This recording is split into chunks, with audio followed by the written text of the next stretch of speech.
Ahoj, jmenuji se Marek Novotný a extrémní sport je můj život.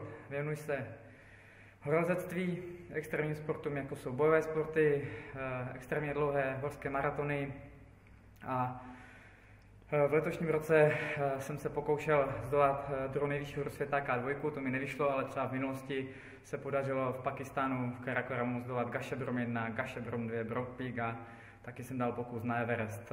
Tady vám představím našeho tréninkového parťáka Goliáše.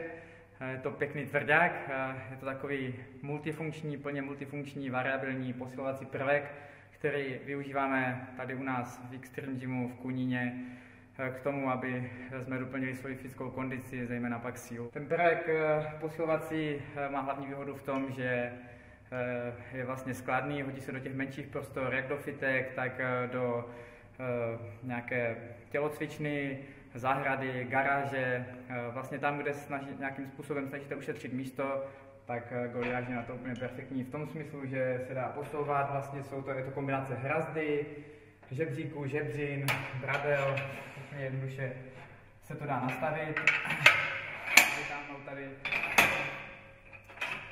tímhle způsobem a stejně tak jde pracovat s tou hrazdou.